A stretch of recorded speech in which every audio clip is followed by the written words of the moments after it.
Welcome back. This is Anoma Day. If you are not here for Anoma Day, you may be in the wrong place. Check your URL bar. Next up, we have the one and the only Julio talking about alt cryptoeconomics and anthropologist takes, circles, cycles, and the search for the soul of crypto. So much C's, so many S's. What does all of this mean? Julio, take it away. Hi, Chris. Thank you so much. Hello, everyone. My name is Julio Linares. I'm the CEO of Poetic Technologies. I was asked to give a talk today, kind of impromptu, mainly because the my other presenter, my colleague and coworker, he had a bit of an accident. It's one of my disclaimers today. He's a hardcore inline skater, and he had an accident while he was at a microchip lab in Belgium on his way to Zug, and so I had to take over and do another presentation impromptu. So yes, so that's just to give you a sense of why I'm here instead of my colleague David, who was going to talk about the build systems that we make within Poetic. So the second disclaimer I wanted to make is that I am now working in Poetic as founder and CEO. Before I was involved in the making of Circles or Circles, also piloting it in Berlin for around 3 years. We were also involved last year with the Cycles protocol made by Informal Systems, more at the periphery, mostly through work on zero knowledge proofs and research on open source netting algorithms. So my intention for this talk is to think with you about how could similar systems like circles and cycles be designed to work with things like the resource machine, the MASP, and other anomalies. So a bit of background and motivation, maybe to get us started here. So crypto is broken in many ways.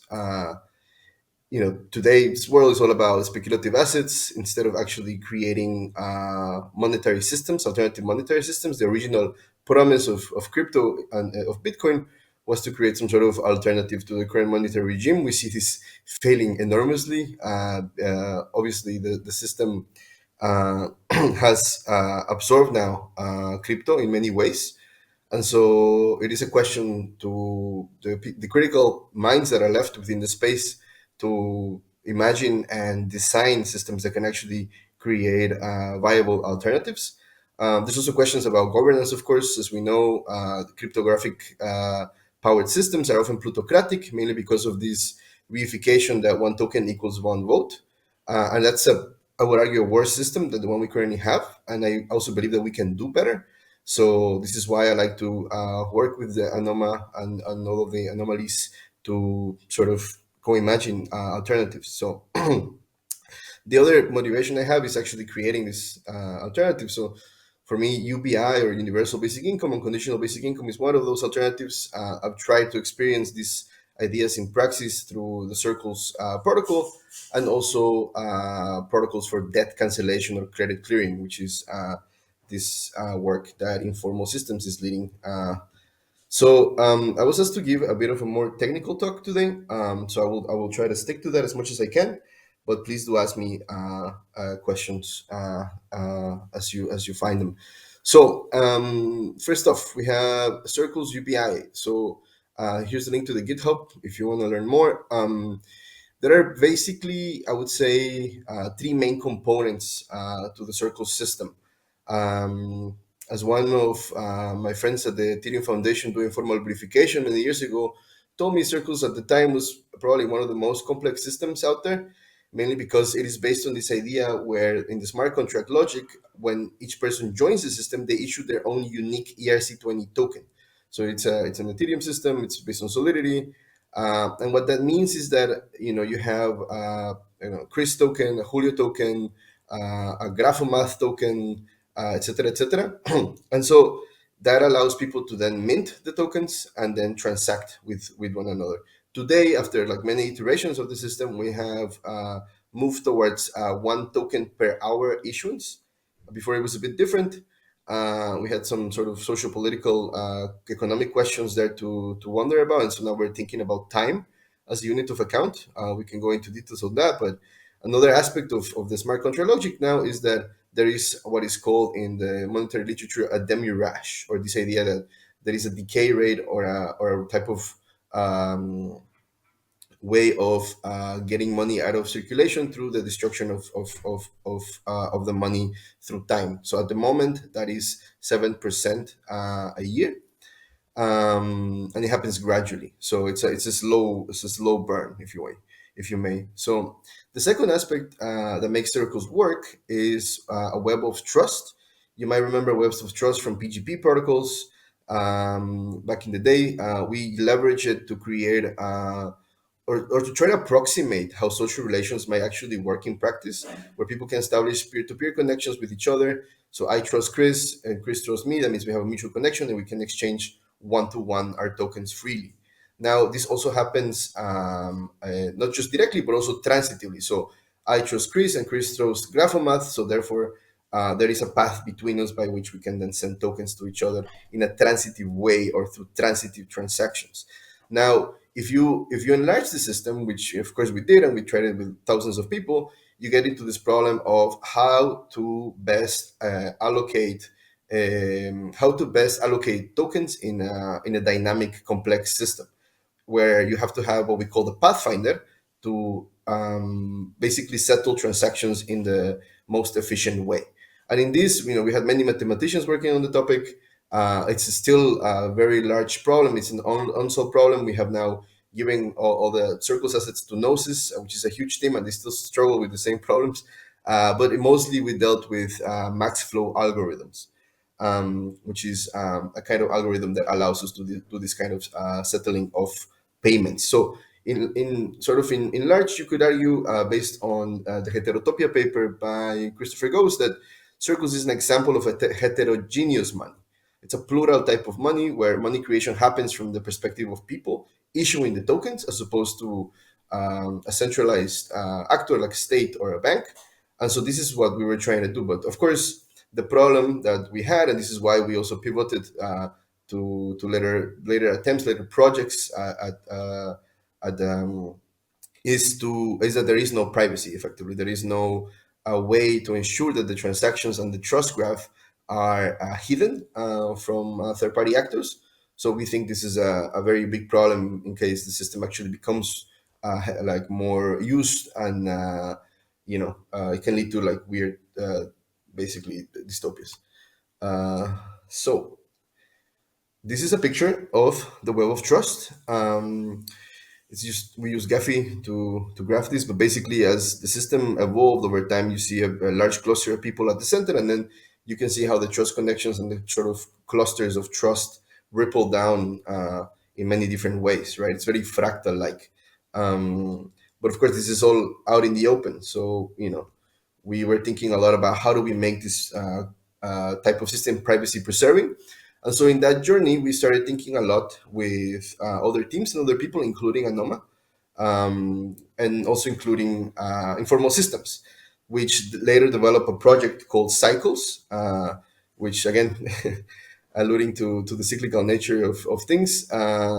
Cycles is a credit clearing protocol that is made by informal systems, and its goal, in their own words, is to clear the most amount of debt with the least amount of money. Now, how do they do this? What does this mean? So, what Cycles does is that it aggregates data of invoices that businesses have with each other, so like trading relationships across the supply chain. And then by aggregating them, you can basically look at the balance of trade and say who owes what to who has the deficit and who has the surplus, who has unpaid expenses, unpaid invoices. And then as you do that, you can reveal a graph, similar to this graph. Where then you can say, oh, here are cycles, we could clear them without actually having to exchange any money, right? So this is a very elegant way of basically canceling debt without having to, destroy a bank or burn the books. It's actually already hidden within the structure of the network, and so we think that with the Cycles people that this is like a very very sort of nice and elegant way to clear debt efficiently. So as I was saying, how do we do this in a privacy preserving way? So the good thing is that you have amazing researchers within you. There is this article written in 2023 by Julia about privacy intents, where she goes into all these different domains and techniques, the good, the bad, and the ugly. I think this was a very, very good paper at the time when we were thinking a lot about these issues. So I just wanted to bring your attention to it. If you haven't read it, I think you will probably have already.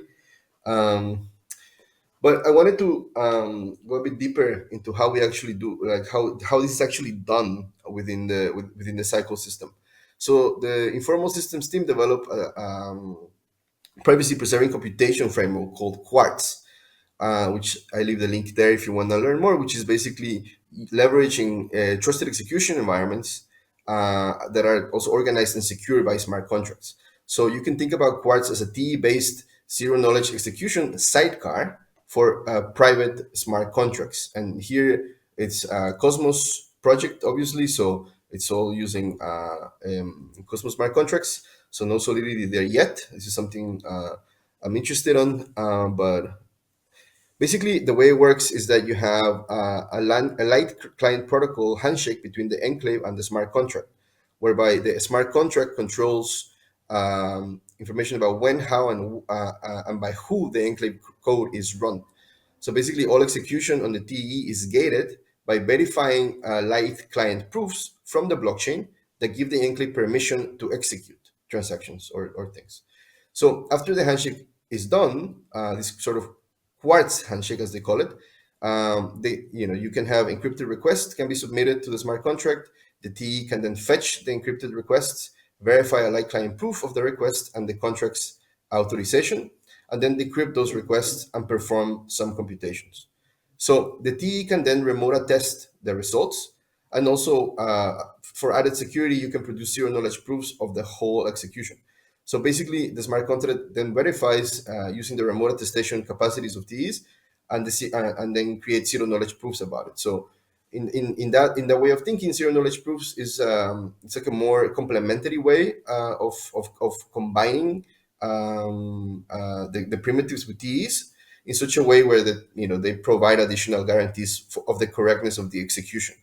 So one thing that I think emerged out of these conversations and this thinking is that by combining these techniques, we can actually create more robust systems that can allow us to do what we want, which is this type of clearing protocols, graph solving kind of systems. We think Quartz is a beautiful system. We have built a build system for it, and we're exploring more how we could leverage it for our purposes. So I wanted to leave more time for questions and discussion. So, because I'm more interested in what you guys are doing with the research machine. So I have some questions for you first. So one of them is, how could we think about heterogeneous money protocols like circles and credit clearing protocols like cycles to be embedded within things like the research machine? Is there a role for the MASP in all of this? If so, what do you imagine it could be? What other techniques do you imagine could be used to enhance this kind of privacy preserving graph solving systems so that we can make them better as we go? Because of course we know all the pitfalls with TEs. We're also doing research on how to improve them, but in the long run, what is the most resilient and also effective way of doing this at scale, so that we can both have monetary systems that serve people and that clear the most amount of debt with the least amount of money, in the words of informal systems.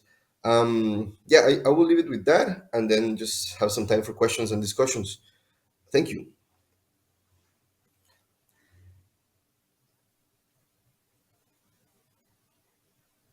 To see all of those systems laid out sort of one after each other. I don't think I've ever seen that in a presentation before. And it's interesting, you can sort of trace the ideological and technical currents in their varying intersections and attempts at synthesis, perhaps not yet achieved, but ever pursued. I had one, we will get to your questions. I wanted to ask one more thing, which sort of relates to this, and it's not maybe not technical, but will inform how we might think about some of the technical architecture, which is, how do you imagine the user, kind of the person, using circles or cycles or some future incarnation and fusion of these protocols in Anoma? When are they using it? What devices are they using? Kind of what is their lens or view on the system? And even how would they think about money and what money is in this context? Because I think that might inform, how we might want to think about the protocol design. Hmm. Yeah, for I sure. I realize it's think, very broad, but I thought it's something that you would have interesting thoughts yeah, on. for sure. So, I mean, currently there is a big sort of, I would say, struggle or war against payment systems such as cash, right? Like cash is being eroded by the likes of Visa and MasterCard. Digital systems are kind of taking over.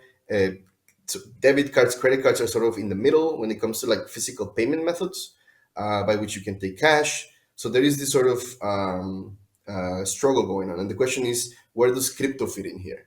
Is crypto enhancing the digital payments infrastructure that as they already exist? Can they enhance the debit and credit card systems via smart cards, for example? And or can they sort of create links between the cash system and crypto, which is actually quite a powerful tool. No, many people are sending money via stable coins and then cashing it out locally. There are many ways of doing this kind of protocol. So definitely, I think a hybrid approach where you have both digital systems front front like at the end of the day, it's a question about the UX and the UI design. Like a lot of the resources that we put into Circles were on the actual app experience of people, because with such complex systems, you want to make sure that you're not making it so simple that you're basically not telling the user how it works, but you at least want to have a lot of thought and care put into how the information is presented to people and how to do this sort of continuous education. Because, of course, we're talking about an alternative money system, right? And so, how to do it in a way where it's almost seamless, like using cash, for example, or using debit cards. Could we embed protocols within the actual cards so that you can do clearing systems, you can do payment system within them? That's how I think about it, more or less, in terms of how to apply the systems into reality. This is also how, and Gnosis got into Gnosis cards. Like I was always telling the leadership, like, hey, this won't work unless we have an actual way in which real people, like normal people, can use the systems and so on. Now that we have Gnosis cards, and so I think that kind of direction of thought is definitely interesting for me. But yeah, I don't. I hope I answered your question. Maybe not.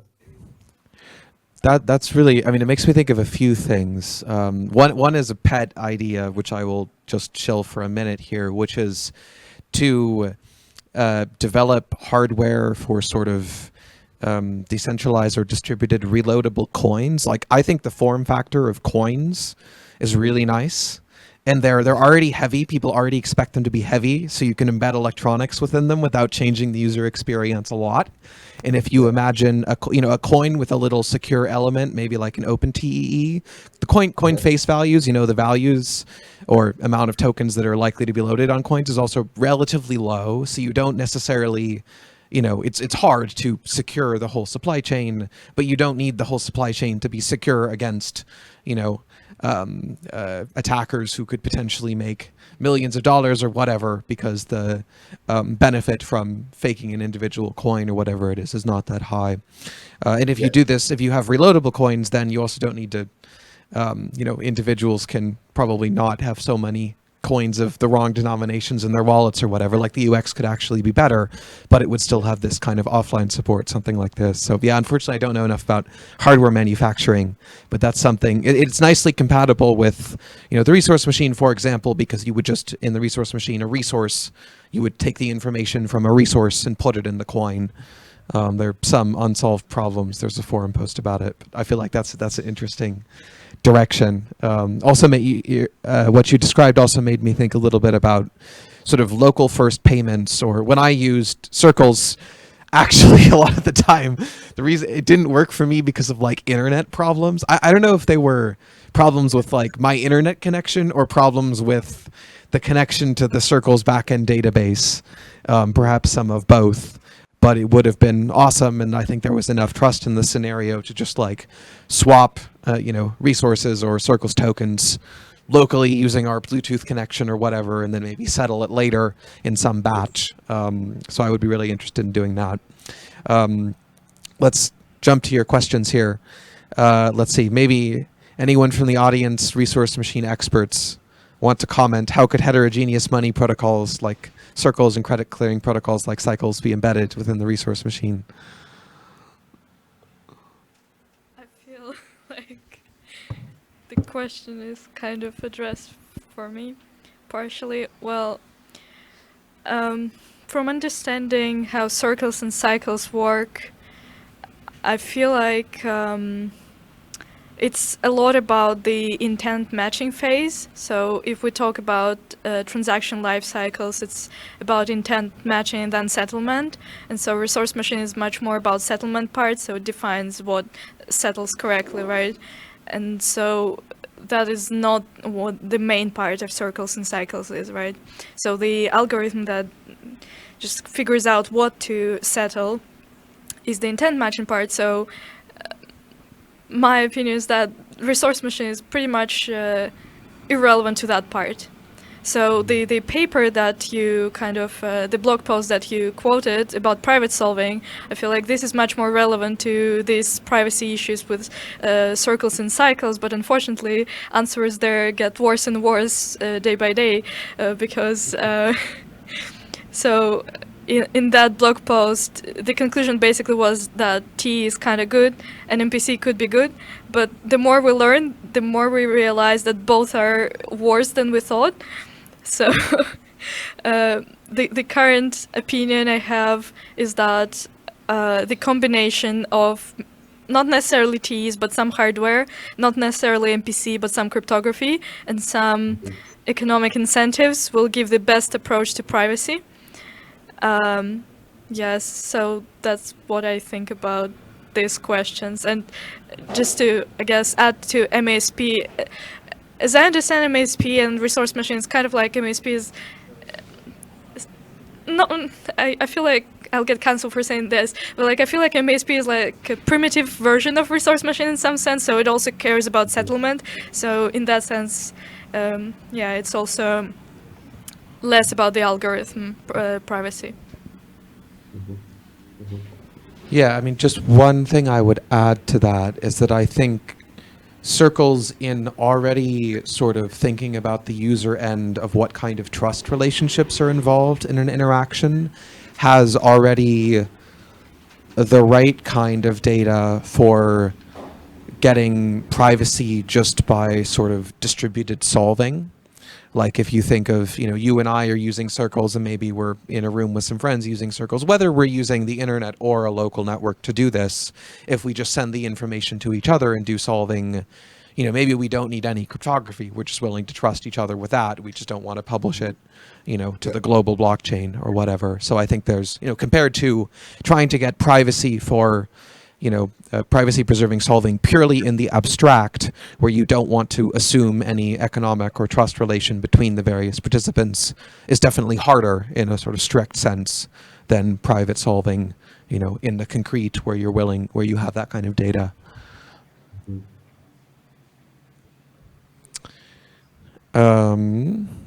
Yes, maybe, are there other questions from the audience? Patrick. That was an awesome chat, Julio. Thank you. Every time I listen to you talk, I get inspired. I have more of a non-technical question. How are you thinking about when you explain the system to people, your explanation of explaining money? Usually when I start talking about alternative monetary systems, immediately, like in the conversation, it becomes a little bit challenging. Like there's just kind of, for people that are not interfacing with this type of technology, like let's say like a family member or a friend that just, puts, I don't know, euros in a bank account or something like this, or, invests in 401k or, pension investments. How are you thinking about explaining these new alternative monetary systems to people in really simple ways? Because I know you've done a lot of work and outreach in different communities around the world. Yeah. Yeah, thank you for your question, Patrick.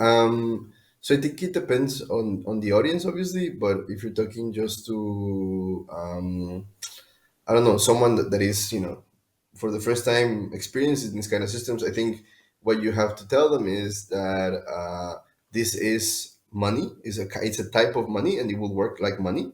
So the experience level shouldn't be like questioned, I think, first and foremost, because otherwise people start to like have this sort of, as you said, like mumbling of like, oh, what is this? No, I think one thing I like to say to people always is that money, as we know it, is a form of debt, and debt are promises that people make to one another. And I think this is often really what is at the core of trying to explain any type of monetary system. I think using the language of IOUs helps a lot. IOU, right? That is a sort of two sides to this coin, um, making it clear to people that we live in interdependent, interconnected systems, and that those interconnected systems are often expressed through money, not just but also through money, in this sort of like yin yang, positive, negative type of balances, surpluses, deficits. I think getting a sense, the intuition here I'm trying to convey is like getting a sense for people to understand that, someone's deficit is someone else's surplus, right? There is always going to be this sort of in and out balancing acts going on in these interdependent measured relationships. And so I think that as an intuition is it helps a lot to then get people to understand, okay, so cash is basically circulating government IOUs. Okay, what does that mean? Oh, what do you mean when you say that banks issue money in the form of bank deposits? No, this is a very jarring thing to say to people. But if you tell them that when the bank issues a loan, it makes only the principal, it makes only the amount of money that it issues, and then you have to work for the interest by competing in a labor market for the interest with other people. Then they start to get it. Then the people start to be like, okay, I've had a loan, I have had to pay an interest, but where does that interest come from? Okay, it comes from my work, obviously. But then, why is it that sometimes people lose out when it comes to the current debt system? No, I think asking those fundamental questions are ways of both challenging the current logic of how the thing works, but then also getting them to think about that it is an interdependent system at the end of the day. That was a fantastic answer. Thank you. I was riveted to the screen, through the gravity of your words. It sounds too dramatic, but it's what I felt like. Any other questions from the studio audience or online? All right. Thank you again, Julio.